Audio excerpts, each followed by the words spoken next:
White cop lies about black woman in court. Not knowing she's a high-ranking Navy SEAL, he panics. Have you ever witnessed a moment so explosive, so shocking, that it changed your entire perspective on justice? Welcome to the unbelievable story of a high-ranking Navy SEAL, a wronged black woman fighting for her dignity against a system meant to protect her, and a cop so blinded by prejudice he never saw the storm heading his way.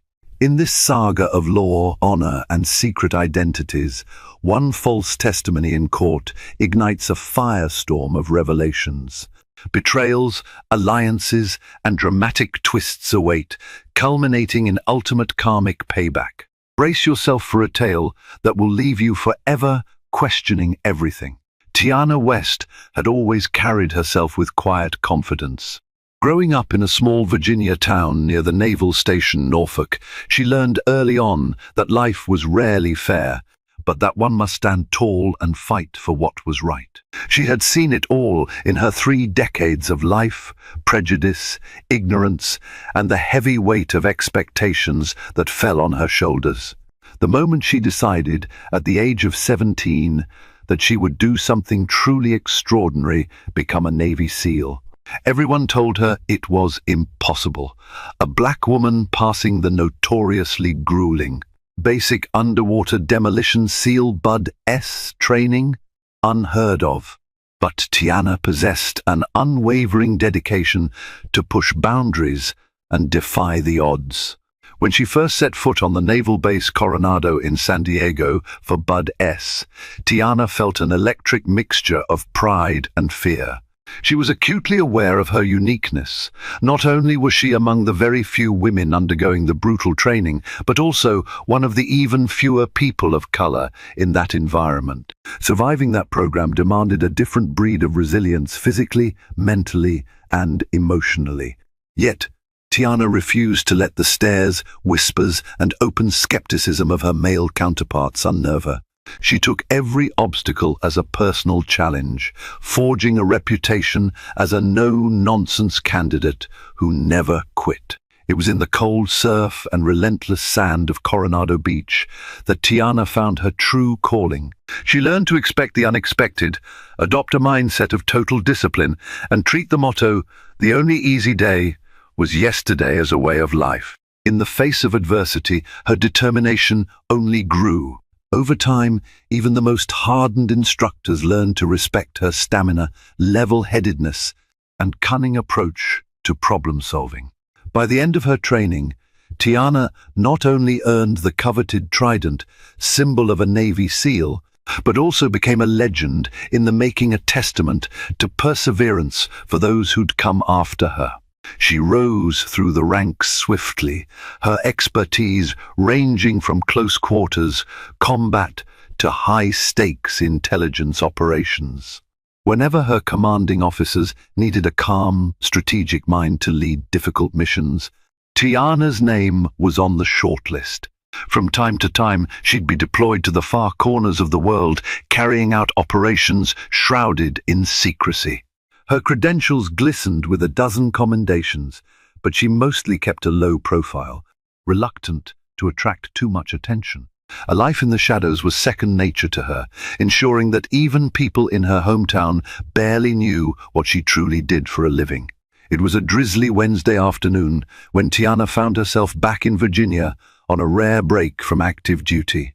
She had come to finalize the sale of her late uncle's property, a modest house on the outskirts of town.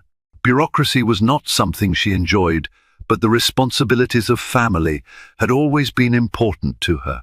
After hours of signing legal documents, Tiana was relieved to be done and decided to treat herself to a quiet cup of coffee in a familiar cafe near the waterfront. She slipped into a corner booth, hoping to go unnoticed as she unwound with a latte. Yet peace was short-lived. Outside the window, she spotted a commotion. A burly man in a uniform was raising his voice at an older black gentleman who was visibly distressed. Onlookers seemed hesitant to intervene. The uniformed man, Officer Bradley Marsh, a local police officer with a notorious short fuse, had the gentleman pressed against a brick wall. The man's groceries had spilled onto the sidewalk. Bags of fruits and a loaf of bread were scattered, some crushed underfoot. The older man seemed terrified, attempting to explain something Tiana couldn't quite hear through the glass. Tiana observed the scene with growing unease. She had a strict personal rule: do not draw attention unless absolutely necessary. But she couldn't just watch as some innocent person was manhandled by a cop who clearly believed he was above reproach. Marsh jabbed his baton at the man's torso, barking words Tiana could only guess were vile or at least humiliating. People nearby filmed on their phones, but none stepped forward. Finally, Tiana tossed a few bills on the table and stepped outside. Approaching calmly, she raised her voice just enough to be heard over the rain. "Officer, is everything all right here?" she asked, her tone respectful but firm. Marsh turned sharply, eyes narrowing at the sight of Tiana. She stood tall, her posture hinting at a quiet authority. The older man, still pinned to the wall, managed to twist his head enough to see her and silently plead for help.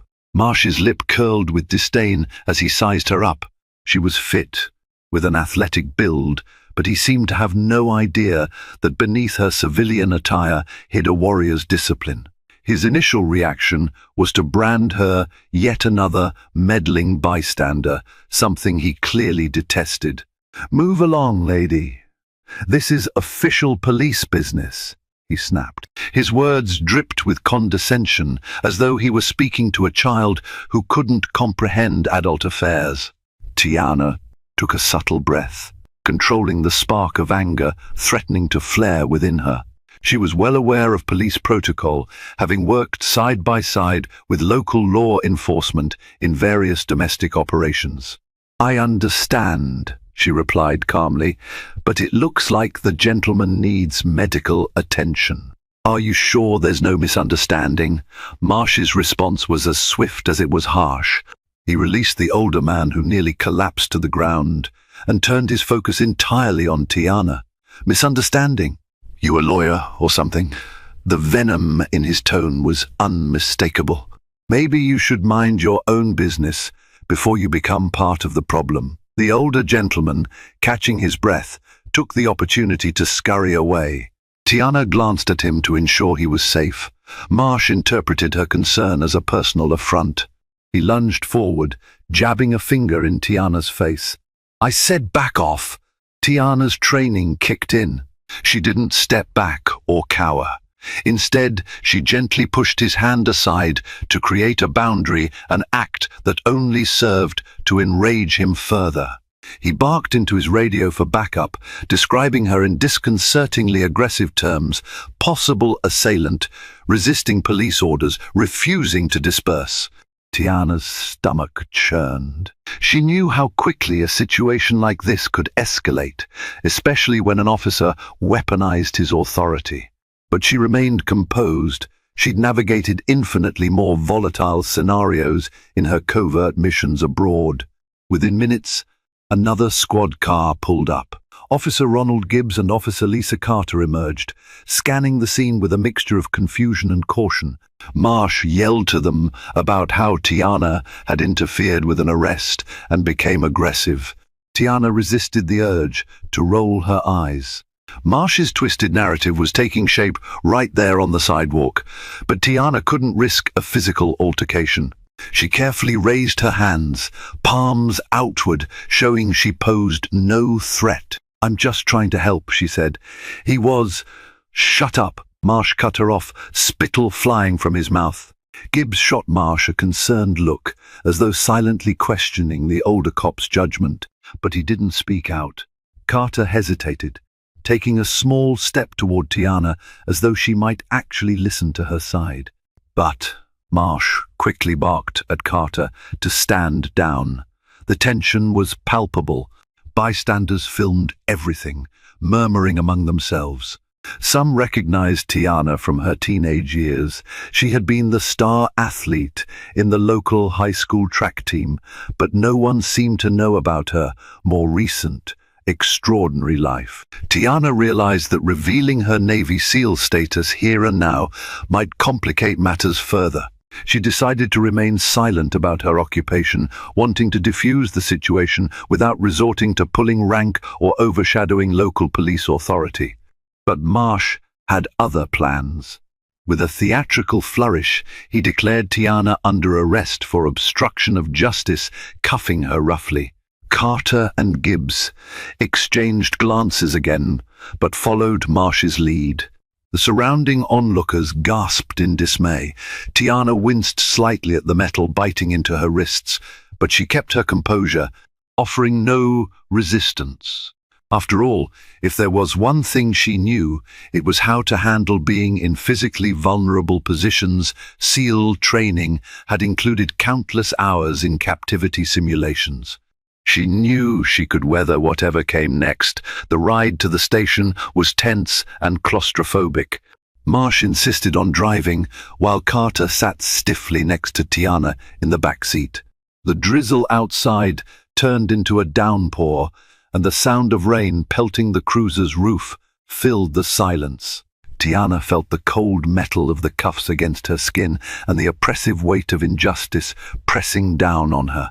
She hoped that once they arrived at the station, someone in charge would see sense. Upon reaching the precinct, Tiana was escorted to a booking room where Marsh spat out his version of events to the duty sergeant. According to him, Tiana had violently interrupted a lawful detention and assaulted him by pushing him. Tiana's jaw clenched. Not only was he twisting the truth, but he was outright lying. Marsh rattled off charges with a kind of gusto that implied he'd done this sort of thing before. She was then led to a holding cell, a barren, grey space with a single bench. The door slammed behind her with a metallic echo. It had been years since Tiana felt quite so powerless. Even in the toughest combat missions, she'd always had her gear, her team, or at least the knowledge that her commanding officers knew where she was. Here, she was alone in a system that was predisposed to believe a white police officer over a black civilian, especially a black woman who had just been labeled aggressive. As time crawled by, Tiana replayed the incident in her head. She pictured the older gentleman's terrified face and Marsh's twisted rage. Part of her debated whether she should have identified herself as a high-ranking SEAL the moment Marsh got physical. She knew that might have forced him to reconsider. Yet she also understood the complexities. Revealing classified details about her position wasn't just about protecting herself. Secrecy protected her and her fellow operators as well. The last thing she wanted was her face splashed over local or national news, connecting her to covert operations. An hour later, she was taken out for interrogation. In a narrow room illuminated by flickering fluorescent lights, Marsh and a departmental attorney questioned her. The attorney's tone was skeptical, but not outright hostile. She asked Tiana for her side of the story. Tiana explained that she saw Marsh using excessive force on a seemingly innocent man, stepped in to calm the situation, and never resisted his commands. She told them that Marsh escalated the situation without warning. Marsh, arms folded across his chest, eyed her with a self-satisfied smirk. He slipped in snide remarks, claiming Tiana was dangerous and had made threatening gestures. It was difficult for Tiana to hold her tongue, but she managed to remain respectful, letting her calm demeanor underscore the absurdity of Marsh's allegations.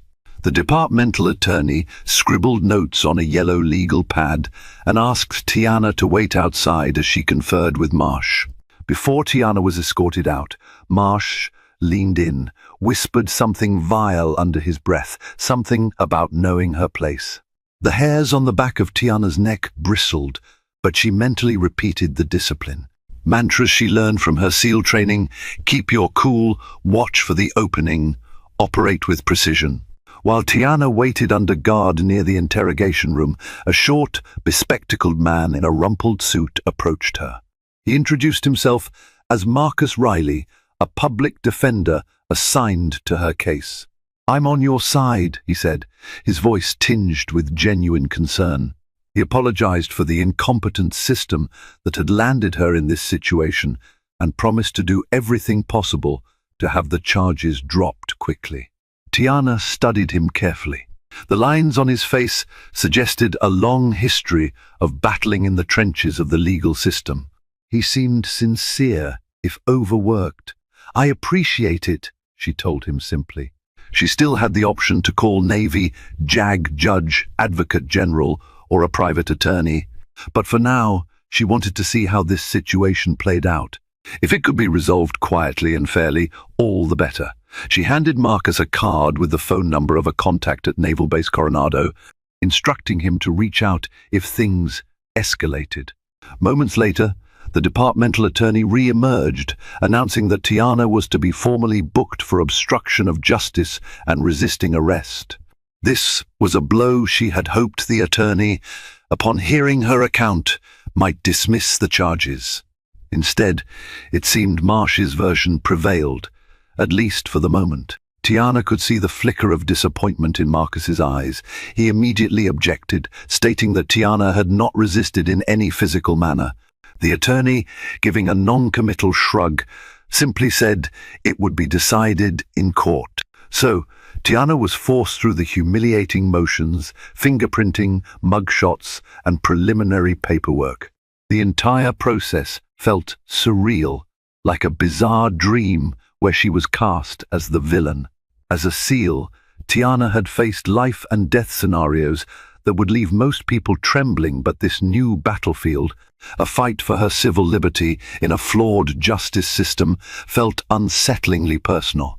When she was finally released on bail later that evening, she stepped out into the damp parking lot, her mind already strategizing. She saw Marsh by one of the squad cars, leaning against the hood, arms crossed, shooting her a smug grin. She refused to give him any satisfaction. Instead, she calmly walked off, ignoring the drizzle that soaked her hair, reaffirming in her mind that she would handle this with every ounce of discipline she possessed. Marcus Riley caught up to her and handed over a date for her arraignment the following Monday morning at the Norfolk General District Court. "We'll sort this out, Miss West," he assured her. "There's footage from bystanders, and I'm confident we can gather enough evidence to show you did nothing wrong." Tiana thanked him, her voice clipped but polite. In the back of her mind, a plan was already forming. She wanted to locate that older gentleman Marsh had victimized. His testimony could be critical, but there was also a part of her that simply wanted to ensure the man was all right. She couldn't shake the image of him pinned to the wall under Marsh's brutality. In the days leading up to her arraignment, Tiana wasted no time. She hired a private investigator named Sharon Finch, a retired federal agent with a reputation for thoroughness. Sharon's job was to locate the older gentleman from the incident, find any additional witnesses, and gather the countless phone recordings that might exist on social media. Tiana also made discreet inquiries through her contacts at Naval Base Coronado, ensuring that if she needed character witnesses or service records, she would have them at her disposal. She spent her evenings at a modest motel just outside town, not wanting to burden her few local relatives with the stress of her sudden legal trouble.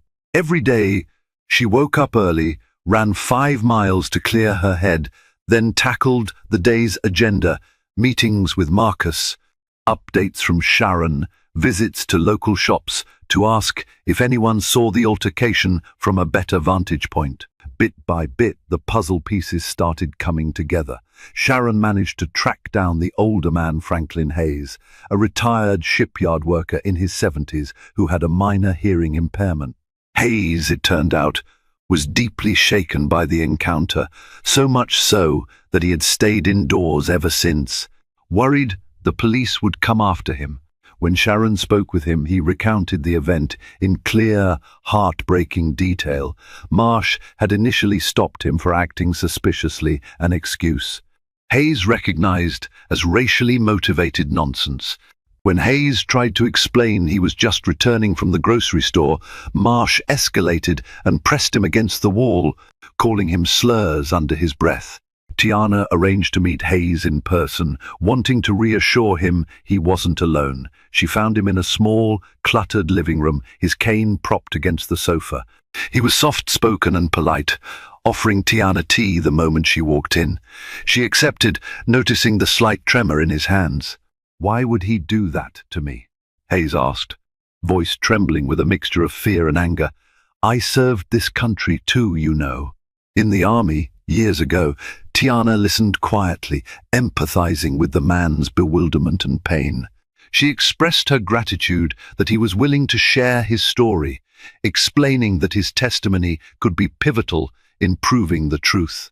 Meanwhile, the swirl of local gossip grew stronger with each passing day. The incident had been captured in multiple videos, some more complete than others. News stations picked up the story, framing it as a typical, she said scenario. But Tiana knew better. She had absolute confidence in the truth. She also knew that once Monday's court date arrived, her real challenge would be navigating a system predisposed to side with authority figures like Marsh.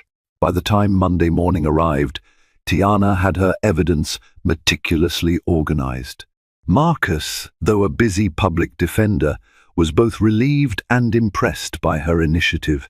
Together, they walked into the Norfolk General District Court.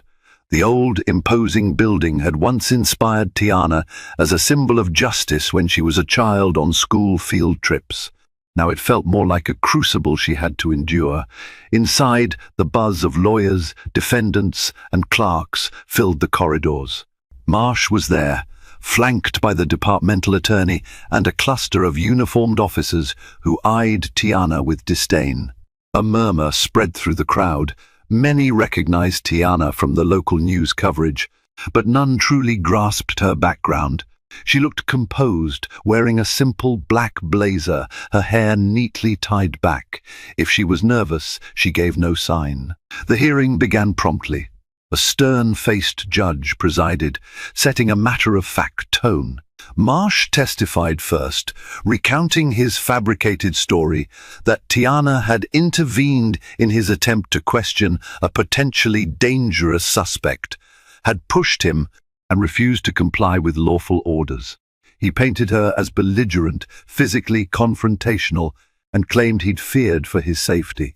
Tiana could feel the tension in the gallery as Marsh spoke.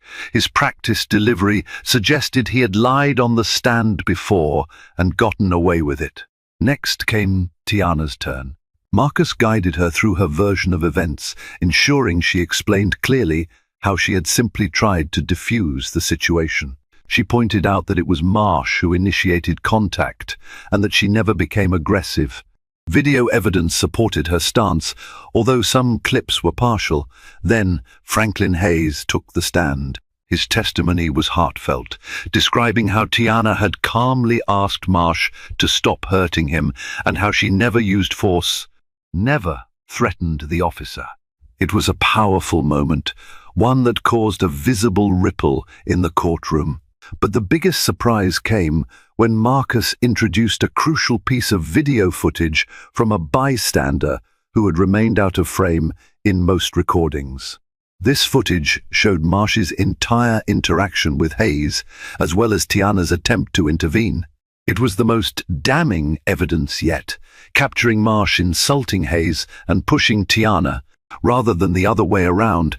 Gasps filled the courtroom. Marsh paled, his hand twitching at his side. Despite this revelation, the departmental attorney tried to undermine Tiana's credibility, hinting that Tiana might be hiding something about her background. There was a suggestion that maybe she had martial arts training or a possible criminal record. Marcus objected, but the seed was planted. Tiana felt her anger rising. She understood that the attorney was setting the stage for a smear, attempting to conjure the spectre of a dangerous black woman who must have done something to justify Marsh's actions. When the judge called for a recess, Tiana and Marcus headed out into the corridor. She pulled him aside, her gaze intense. "I think we need to disclose a piece of information," she said quietly. "I have a clearance. I can't reveal everything, but the court might benefit from knowing my profession." Marcus lifted his eyebrows in surprise. "You never told me exactly what you do," he admitted. "But if it can help your case, by all means, let's do it. We'll do it under oath so the court can't ignore it." They reconvened after the short recess. Marcus called Tiana back to the witness stand. She took a measured breath, glancing at Marsh, whose smugness had started to wane in the face of contradictory evidence. The departmental attorney seemed puzzled, but braced for whatever was coming. "Miss West," Marcus began, "can you please share with the court your current occupation and any relevant background that might demonstrate your character and training?" Tiana spoke clearly, projecting her voice so every word landed. "I am an active duty lieutenant commander in the United States Navy. I'm also a Navy SEAL assigned to a specialized unit. I've been in the Navy for over a decade and completed Bud S training at Naval Base Coronado." A hush fell over the courtroom. Even the judge's typically impassive face registered surprise. Jaws dropped around the gallery. She continued, "As part of my training, I've been taught to remain calm in dangerous and high-pressure situations. I am trained in de-escalation tactics as well as combat. I have no criminal record, and I have dedicated my life to serving this country. At no point did I assault Officer Marsh, nor did I resist. I followed my training.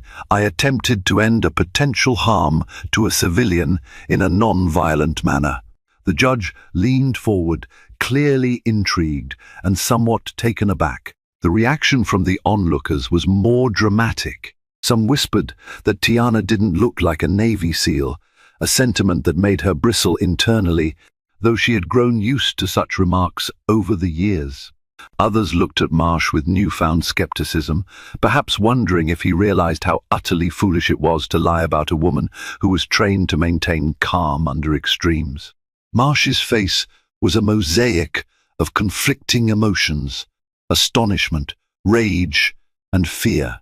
He must have realized his entire narrative, built on the premise of Tiana being a volatile civilian, was crumbling before everyone's eyes. The departmental attorney scrambled to find a foothold, questioning whether Tiana might have used her specialized combat skills to subdue Marsh without it appearing on camera. The question was so ludicrous that even the judge seemed unimpressed, pointedly remarking that the video evidence showed Marsh as the aggressor. Still, Tiana didn't relish humiliating him. Part of her felt angry that someone like him was entrusted with public safety. He stood there, a scowl etched into his features as though trying to will himself out of the corner he'd been backed into. The judge ordered both legal teams to submit briefs by the next morning, with the final ruling on whether the charges would proceed to trial to be announced within days. As Tiana left the courtroom, she saw Marsh slip out a side door, presumably trying to evade the media circus that was forming at the main entrance. Reporters swarmed Tiana, flinging questions about her military service, the altercation, and her reaction to Marsh's accusations. She kept her statements brief, deferring most details to Marcus, who managed to say that they had full confidence in the judicial process. Deep down, Tiana wondered if the system would truly do the right thing, or if Marsh had enough connections to muddy the waters. The next few days were a whirlwind of speculation and media attention. Local news outlets clamored for interviews with Tiana, some framing her as a modern-day hero, while others sensationalized the incident with headlines like "Local Cop versus Navy SEAL, Who's Telling the Truth?" Tiana was inundated with calls, messages, and emails, some supportive, others hateful. The scrutiny weighed heavily on her. She knew her chain of command would expect a detailed explanation as well, so she prepared a thorough report outlining the facts. Meanwhile, Marsh's superiors at the police department launched an internal investigation, pressured by the growing public outcry. Officer Lisa Carter, the younger cop who had arrived on the scene that day, was called in to give her statement. According to inside sources, people that Sharon Finch had cultivated as informants, Carter's account corroborated much of Tiana's story, describing Marsh as the primary aggressor. Officer Gibbs was also interviewed and admitted he was uncertain about what exactly happened, but noted that Marsh had seemed unusually agitated. The tension reached a boiling point when Marsh held his own press conference outside the station, flanked by a few members of the police union.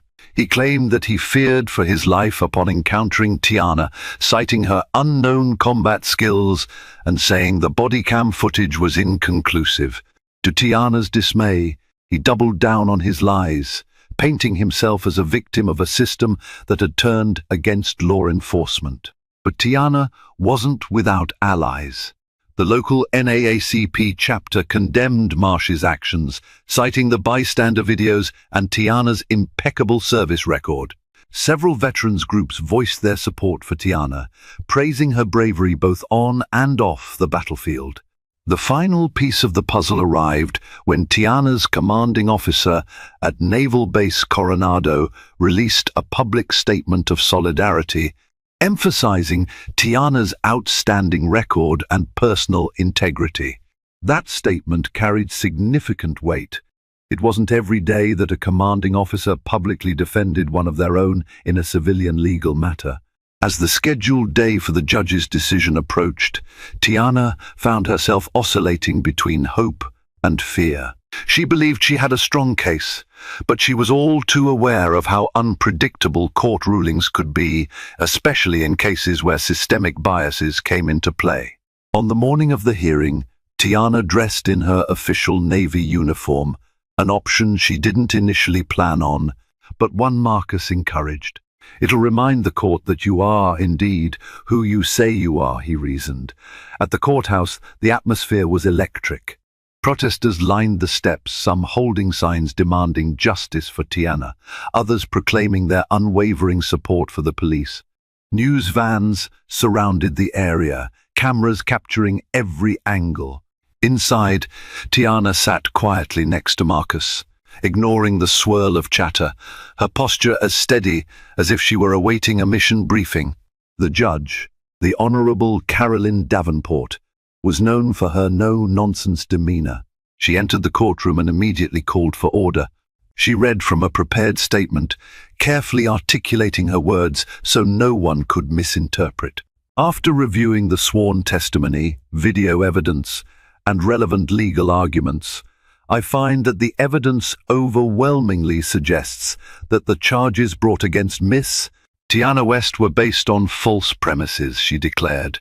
The court hereby dismisses all charges against Miss West. Furthermore, this court recognizes there is sufficient cause to investigate Officer Bradley Marsh's actions and statements for potential perjury and misconduct.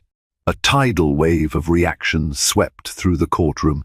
Reporters broke rank to rush out and break the news. Tiana exhaled slowly, relief coursing through her. Marsh, who was seated on the opposite side, looked as though he might explode from anger or fear.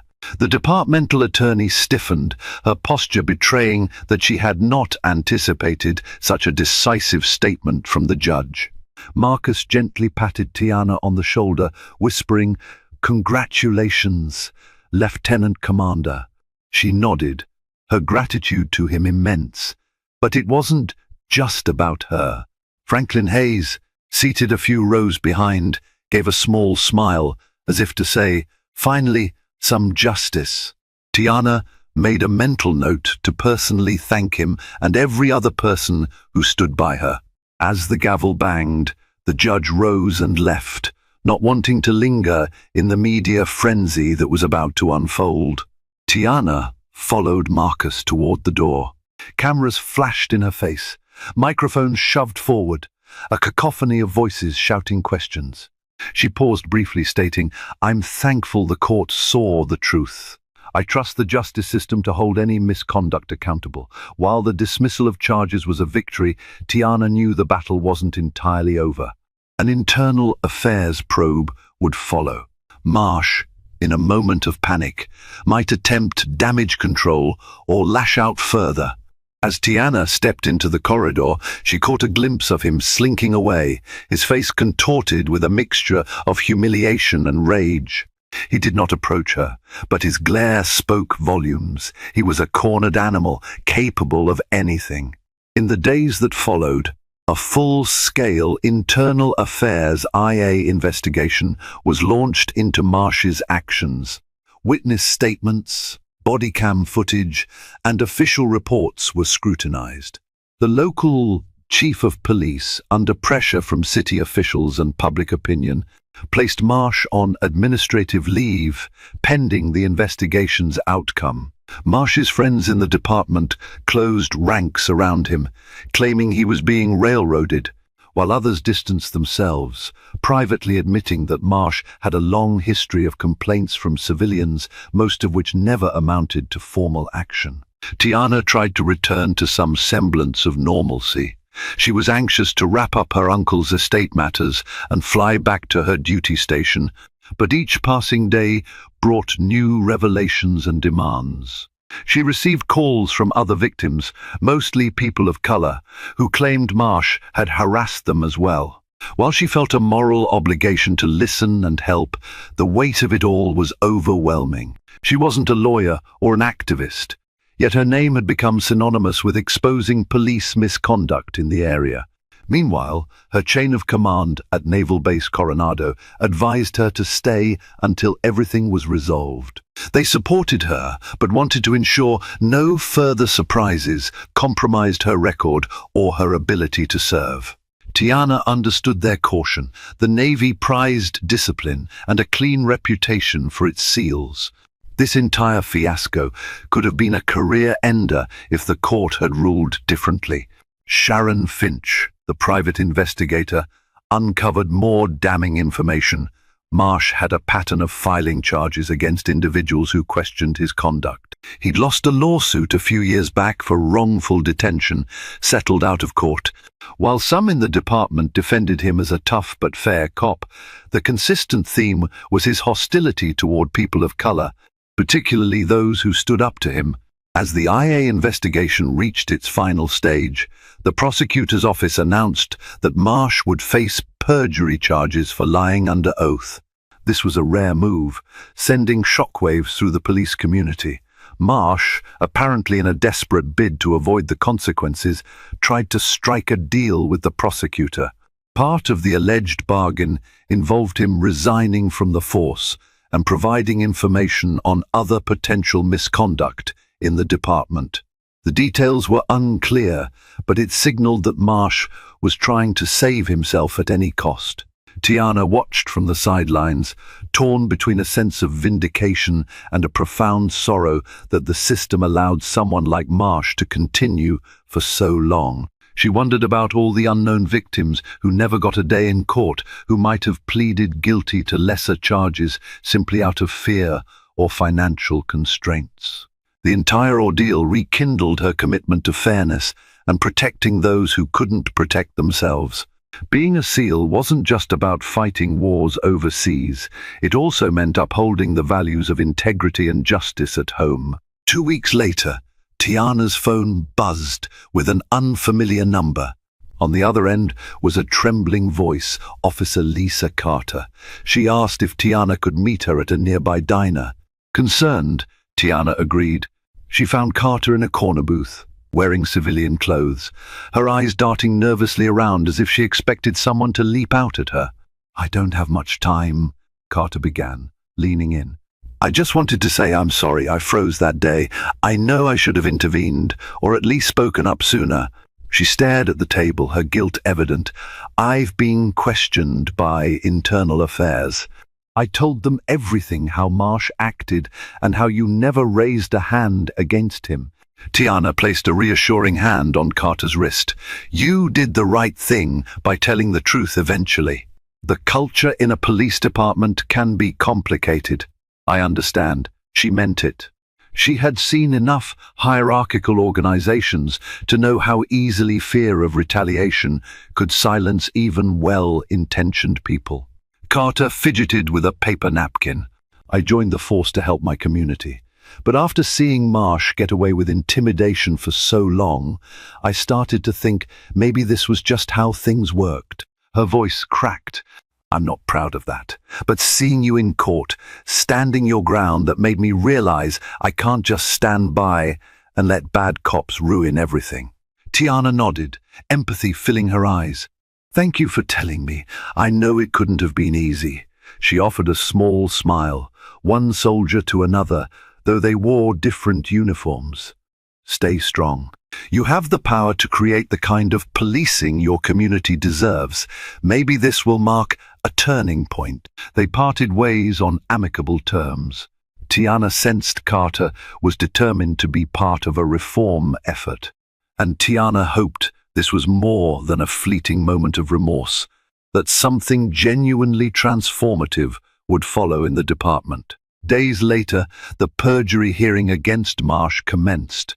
This time, Tiana was not the defendant, but a key witness for the prosecution. The atmosphere in the courthouse was tense yet again, though the spotlight had shifted squarely to Marsh's alleged misconduct. The prosecutor called Tiana to the stand, asking her to recount the events under oath once more, focusing on the discrepancies between her account, the video evidence, and Marsh's sworn statements. Marsh's defense attorney attempted to discredit Tiana, raising questions about the secrecy of her missions, the potential for classified details to obscure the full truth. The judge dismissed the line of questioning as irrelevant. The defense also tried to suggest that Tiana's SEAL training meant she could have used subtle force, that the cameras didn't catch an argument that sounded increasingly desperate in light of the footage that showed Marsh pushing and berating her. One pivotal moment came when Officer Lisa Carter testified.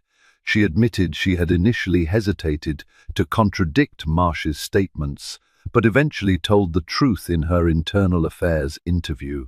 She confirmed that Marsh had escalated the situation unprovoked, and Tiana had not acted aggressively.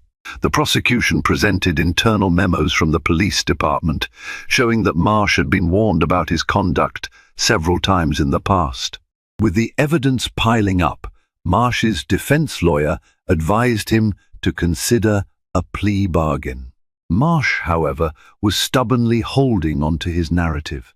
Toward the end of the hearing, in an explosive twist, a newly surfaced body cam recording from Officer Gibbs, apparently forgotten at first, was introduced. The audio, though partially muffled, captured Marsh making threats, including the phrase, "I'll make sure she regrets crossing me." This was the final blow, dispelling any remaining doubt about Marsh's intentions.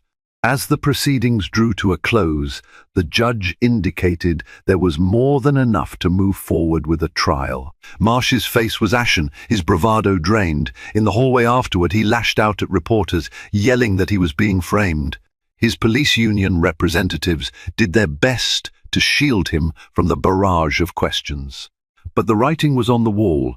Marsh's career was effectively over, and he faced a likely conviction for perjury and potentially other charges stemming from the investigation. For Tiana, witnessing Marsh's downfall was both gratifying and sobering. She was relieved that justice seemed within reach, but also cognizant of how close she had come to a vastly different outcome. If the videos hadn't surfaced, or if she had been less composed under scrutiny, she might have been the one facing a ruinous verdict. As she stepped out of the courthouse, she paused to take in the bright sunlight, feeling the warmth on her face as an affirmation that she was, for the moment, free of the dark cloud that had loomed over her. Life after the legal battles felt like a slow return to normalcy. Tiana wrapped up her uncle's estate affairs and prepared for her flight back to Naval Base Coronado. Before leaving, she made time to visit Franklin Hayes. Over tea, they shared a moment of mutual respect and relief. "You did more for me than I ever could have done for you," Hayes said, smiling gently as he patted her hand. Tiana insisted it wasn't true. Without his courage to testify, the case might have spiraled into a never-ending saga of "he said, she said." She also quietly arranged for local veterans organizations to check in on Hayes regularly, ensuring he had the support he needed. Though she never sought accolades, Tiana knew part of being a SEAL, being a protector, meant carrying on even after the cameras turned elsewhere. The day before her departure, Tiana visited Marcus Riley at his modest office. She handed him a small token of appreciation, a polished wooden plaque engraved with the Navy SEAL motto, "The only easy day was yesterday." "It's a reminder," she said, "that you fought for me when I needed it." Marcus smiled, clearly touched. "Thank you for your service, Tiana, and for reminding me why I do what I do." That same afternoon, Tiana stood on the shoreline near her childhood home. The ocean breeze rustled her hair as she gazed at the water, recalling her very first dream of joining the Navy. So much had happened since then, trials by fire, literal and figurative. She thought about the men and women she served with, risking their lives daily in secret operations far from home. And yet, the battle for justice on American streets could be as fraught as any battlefield overseas. Her phone chimed a call from her commanding officer. "Lieutenant Commander West," came the familiar voice. "We're looking forward to your return." "You've had quite an adventure there," Tiana smiled. "Yes, sir. I'll be on base tomorrow." She hung up, feeling a surge of pride and relief. Her Navy family was ready to welcome her back, no questions asked, trusting in her integrity. She watched the sun begin its descent, painting the sky in shades of orange and purple. In a few hours, she'd be on a flight, leaving this chapter behind. But she couldn't help reflecting on what she would take with her: a deeper appreciation for justice, the support of a few good allies, and the knowledge that sometimes the hardest fights are the ones we never see coming. Months later, news broke that Bradley Marsh had entered a guilty plea for perjury and was sentenced to time in a federal correctional facility. The local press reported that he lost his pension and faced multiple lawsuits from individuals he had wronged during his tenure. In a final, ironic twist of karmic justice, Marsh found himself in a prison environment that mirrored the very intimidation and harassment he once wielded so casually against others. For Tiana, the closure was bittersweet. She neither reveled in his downfall nor pitied his fate. She saw it as a necessary consequence of his actions, a reminder that accountability should spare no one in uniform. Tiana continued her distinguished career. Word of her ordeal had circulated quietly among her fellow SEALs, and though many were shocked by her story, they expressed unwavering solidarity. She remained a private figure, focusing on missions that took her to remote regions around the world, always guided by the principle that true service requires both courage and compassion. She thrived in her element, a testament to how adversity could forge an even sharper edge in those who refused to break. Meanwhile, in Virginia, changes slowly took root. The local police department announced reforms, including mandatory body cameras for all officers, enhanced bias training, and the creation of a civilian oversight board. Some scoffed at these measures as mere window dressing, but others, like Officer Lisa Carter, saw them as a step toward dismantling a culture of silence. Civil rights organizations and community leaders pushed for more lasting transformations, motivated by Tiana's example and the outcry her case had inspired. Franklin Hayes, newly active in local veteran support circles, often spoke of Tiana as the bravest woman I've ever met. He shared his story in public forums, encouraging people not to surrender to cynicism or despair. He might have limped a bit when he walked, leaning on his cane for support, but his voice was steadier than ever, believing that justice, once awakened, had a chance to grow stronger. In quiet moments, Tiana sometimes revisited the memory of that rainy day outside the cafe, when everything had begun. Had she done the right thing by stepping in? The answer echoed in every person who thanked her for shining a light on abuses, in every letter from young women of color who had found in her a role model to emulate. Yes, she had done what she was trained to do, protect and serve with steadfast honor. She realized that wearing the uniform of a Navy SEAL wasn't just about strength and skill, it was about embodying the core values of courage, justice, and respect for all.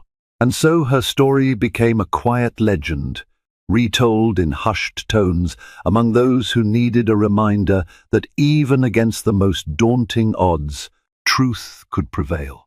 In the end, Tiana West carried on with her life, content in the knowledge that she had upheld her oath not only on battlefields abroad, but also on the streets of her own hometown. Perhaps that was the greatest victory of all. In a world overshadowed by secrets and lies, Tiana West's extraordinary journey showcases the unyielding power of integrity. She demonstrates how honesty can prevail, even when the scales of justice seem severely imbalanced. Her struggle reveals that true heroes walk quietly among us, whether in uniform or in everyday life, protecting the vulnerable and guarding the ideals we hold dear. Meanwhile, Officer Marsh's downfall reminds us that no one is above the law, and deceit inevitably unravels in the face of undeniable truth. Tiana's steadfast commitment to safeguarding those who cannot defend themselves stands as a beacon of hope for all who value justice. If this moving account of determination and heroism has resonated with you, please consider liking, sharing, and subscribing to our channel. Your support empowers us to continue bringing to light the compelling stories that inspire us to uphold integrity in every corner of our lives. Thank you for watching, and stay bold.